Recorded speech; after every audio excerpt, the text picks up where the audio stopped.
कि मीडिया के बहुत सारे लोग इसराइल ने भेजे हैं वहाँ और उनको प्रोटेक्शन है कि आप जाइए और ये प्रोपेगेंडा कीजिए। तो ये जो मीडिया है, गोदी मीडिया, इनके रिप्रेजेंटेटिव जो काम कर रहे हैं वहाँ से, वो इसराइल ने भेजे हैं। इसराइल से कुछ नहीं मिल रहा सिवाय हथियारों के।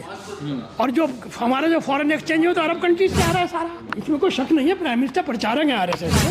फलस्तीनी जो लड़ रहे हैं तो उनकी तो आज़ादी की लड़ाई है। जो गोदी मीडिया है वो तो अनफॉर्चुनेटली ये मालूम होता है कि इसराइल के एजेंट बन गए हैं। जिस तरह यहाँ बुलडोजर इस्तेमाल किया जा रहा है उसी तरह इसराइल में किया जा रहा है। ये इसराइल से लिया है इन लोगों ने, ये लोगों के घरों को तोड़ो।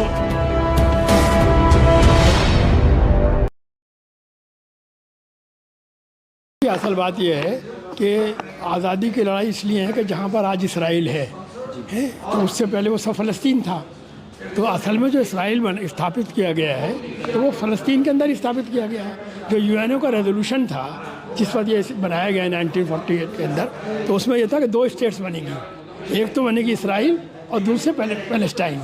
अब अभी तक पैलेस्टाइन नहीं बनी वहाँ पे, बल्कि इसराइल ने तो बल्कि हमला करके बाकायदा वेस्ट बैंक के ऊपर भी कब्ज़ा कर लिया। उन्होंने क्या कहते हैं जो गाज़ा स्ट्रिप है इस पर भी कब्ज़ा कर लिया। तो इस वक्त जो इसराइल, इस वक्त जो एग्जिस्टिंग इसराइल है वो जो है वो ख़ुद उसका काफ़ी पार्ट जो है वो इलीगल है, जो उन्होंने बाकायदा वार के साथ कब्ज़ा किया है। तो फ़लस्तीनी जो लड़ रहे हैं तो उनकी तो आज़ादी की लड़ाई है कि वो अपने कहीं और के नहीं, वो कहते हैं हमें अपनी जगह रहना चाहिए। वो जो लड़ाई लड़ रहे हैं तो अपनी ज़मीन के लिए लड़ाई लड़ रहे हैं, अपने वतन के।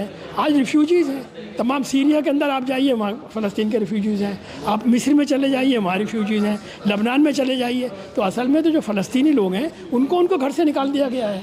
तो उनकी लड़ाई जो है वो तो यकीनन आज़ादी की लड़ाई है। इसको कह रहा है कि आतंकवाद। देखिए भारतीय जो गोदी मीडिया है वो तो अनफॉर्चुनेटली ये मालूम होता है कि इसराइल के एजेंट बन गए हैं वो, कि झूठी सच्ची खबरें बताते हैं बिल्कुल।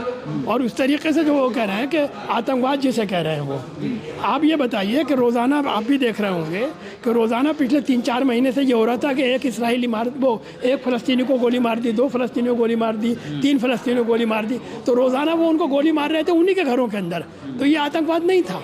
और अब जो कुछ भी हुआ है तो लड़ाई के अंदर अपनी लड़ाई वो लड़ रहे हैं। आज ये कहते हैं बड़े खुश होके आप पानी बंद करे हुए हैं। दुनिया के अंदर कहीं ऐसा होता है कि आप जो है पानी बंद किए हुए उनके घर के अंदर के पानी नहीं होगा, आप पूरे डिमोलिश कर रहे हैं इमारतों को।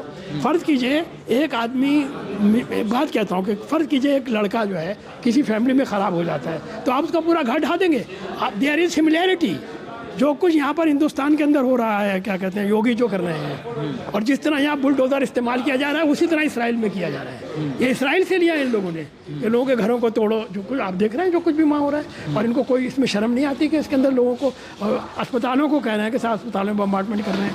सर आप ये मानते हैं कि भारतीय मीडिया वहाँ इसराइल के एजेंट में काम कर रहा है? मेरा कहना तो यह है कि भारतीय मीडिया के बहुत सारे लोग इसराइल ने भेजे हैं वहाँ पर। ये गवर्नमेंट ने नहीं भेजे, इसराइल ने भेजे हैं उनको, और उनको प्रोटेक्शन है कि आप जाइए और ये प्रोपेगेंडा कीजिए। आप खुद देखिए बम गिर रहा है और आदमी वहाँ काम कर रहा है।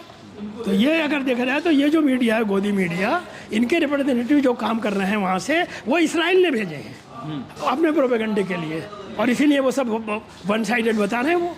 और आप बताइए गांधी जी जब तक मुल्क आज़ाद भी नहीं हुआ था, जब इसराइल बना भी नहीं था, उस वक्त फ़लस्तीन का साथ दिया था गांधी जी ने। उसके बाद आप ये देखिए कि पंडित नेहरू की पॉलिसी क्या रही, इंदिरा गांधी की पॉलिसी क्या रही, और बल्कि खुद अटल बिहारी वाजपेयी जब फॉरेन मिनिस्टर हुए तो उन्होंने क्लियरली कहा था कि ये गलतफहमी नहीं होनी चाहिए, हम अरबों के ख़िलाफ़ नहीं है, हम फ़लस्तीन की हिमायत में हैं। और मैं एक बात और कहना चाहता हूँ, मैं पूरी जिम्मेदारी के साथ कहता हूँ कि गवर्नमेंट ऑफ इंडिया इसराइल और अरबों के मुकाबले में इसराइल से कुछ नहीं मिल रहा सिवाय हथियारों के। और जो हमारा जो फॉरेन एक्सचेंज है तो अरब कंट्रीज से आ रहा है सारा। जो कुछ आ रहा है इंडिया के पास जो फॉरेन रिजर्व है वो ज़्यादा तो मुस्लिम कंट्रीज से आ रहा है। आप जाके देख लीजिए, सऊदी अरब में जाके देख लीजिए, आप जाके मलेशिया में देख लीजिए, आप जाके UAE में देख लीजिए, आप कुवैत में देख लीजिए, हर जगह क्या कहते हैं इंडियंस मौजूद हैं, और उसमें ज़्यादातर नॉन मुस्लिम्स भी हैं। तो ये जो कुछ भी कर रहे हैं तो हम अगर सबको अपोज कर रहे हैं, जो कुछ उन्होंने कहा, हमारे प्राइम मिनिस्टर ने वन साइडेड बात कह दी थी, उन्होंने कहा है तो टेरर अटैक है। अच्छा, उन्होंने टेरर अटैक कहते वो बात थी, लेकिन अब उसके बाद आज भी फॉरेन मिनिस्ट्री ने तो कह दिया कि हम इसराइल के साथ, वो हम फ़लस्तीन के साथ हैं, लेकिन अभी तक प्राइम मिनिस्टर ने नहीं कहा। अच्छा, उसकी वजह है प्राइम मिनिस्टर थे प्रचारक ऑफ RSS, इसमें कोई शक नहीं है, प्राइम मिनिस्टर प्रचारक हैं RSS के, और जो कुछ जो लैंग्वेज इस्तेमाल कर रहे हैं योगी जी, और जो बसवा वहाँ के वो उन्होंने कहा कि साहब फ़लस्तीन के मामले में जो आदमी गवर्नमेंट की पॉलिसी के खिलाफ जेल भेज देंगे। हैं? आप होते कौन है गवर्नमेंट? इसका मतलब है आप सारी अपोजिशन को जेल भेज दीजिए। गवर्नमेंट की पॉलिसी को क्रिटिसाइज करना it is not anti national. UP में गिरफ्तारी भी हो चुकी है। तो इनलीगल है, उसकी वजह एक और है। वो जो आदमी है, अब आप एक वो मंदिर का महंत है, वो पॉलिटिक्स जानता नहीं है। वही शख्स है जो रो रहा था पार्लियामेंट के अंदर आंसुओं से कि मुझे मरवा देंगे। आज वो ये बिल्कुल क्या कहते हैं, डिक्टेटर बने हुए हैं ये लोग, और इन्हें कोई रोक। गिरफ्तारी हुई है, वो तो सेक्युलर गवर्नमेंट। देखिए मैं आपको एक बात और बता रहा हूँ आपको, वो ये कि योगी जी और Biswa they are playing with fire. ये इंडिया के इंटरेस्ट में नहीं है। 4-5 करोड़ मुसलमान रहते हैं यूपी के अंदर। आपका दिमाग चल गया है कि आप जो है क्या कहते हैं उनके खिलाफ मोर्चा खोले हुए हैं बिला मतलब। आसाम के अंदर सबसे ज़्यादा परसेंटेज है मुसलमानों की। Is it in the national interest? लेकिन सर जिस तरीके से फ़लस्तीन में पानी बंद कर दिया गया, लाइट बंद कर दी गई, इंटरनेट बंद कर दिया, कैसे देख रहे हैं इसको आप? भाई मैं कहता हूँ it is inhuman, it is war crime. बच्चों को मारना, औरतों को मारना, घरों को बर्बाद करना, अब यूनिवर्सिटी बर्बाद की उन्होंने, अस्पतालों को बम्बार्डमेंट कर रहे हैं। Is it not terror? तो इसराइल, मैं तो खुद कहता हूँ इसराइल जो कुछ भी कर रहा है वो टेरर स्टेट है। कितने दिनों से मार रहे हैं लोगों को। आप हुक्म दे रहे हैं कि आप इलाका खाली कर दीजिए। Who are you to ask them this is their land कि आप कहेंगे साहब यहाँ से आप खाली कर दीजिए? ये वही है जो हमारे RSS के लोग कहते हैं। भाई वो भी तो यही कहते हैं ना। उन्होंने क्या कहा?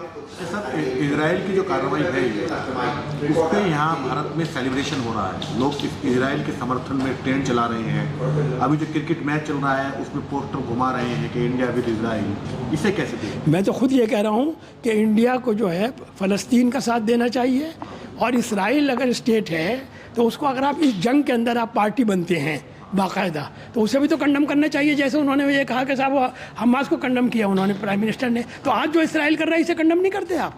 आज तक ये जो मीडिया है इनह्यूमन है। बच्चे मारे जा रहे हैं, औरतें मारी जा रही हैं, पानी बंद किया जा रहा है, तो आप उसे खुश है सेलिब्रेट कर रहे हैं। तो ये फाशिस्ट माइंड है इनका। वो जो इनका माइंड है वो वही है जो गोलवालकर ने कहा था बंच ऑफ थॉट में कि इस मुल्क के 3 दुश्मन हैं, मुसलमान, क्रिश्चियन और कम्युनिस्ट। ये बाकायदा उनकी किताब में लिखा हुआ है कि मुसलमान, क्रिश्चियन और कम्युनिस्ट वो इस मुल्क के दुश्मन हैं। CA क्या था कि साहब इनकी नागरिकता ख़त्म कर देंगे, ये कहा था नहीं कहा था उन्होंने? तो आज जो कुछ ये गोदी मीडिया कर रहा है सेलिब्रेट, तो वो तो सारा का सारा वही RSS की पर्पज है। सर मुसलमानों का तो समझ में आता है, उनका किबला अव्वल है वहाँ पे, मुसलमान है वहाँ पे, इस वजह से चलो वो फ़लस्तीन के साथ रह रहे हैं, उनका जो। लेकिन ये जो RSS के लोग जो इजराइल के साथ खड़े हैं, इनकी क्या वजह? मुस्लिम दुश्मनी, कुछ नहीं, सिर्फ मुस्लिम दुश्मनी।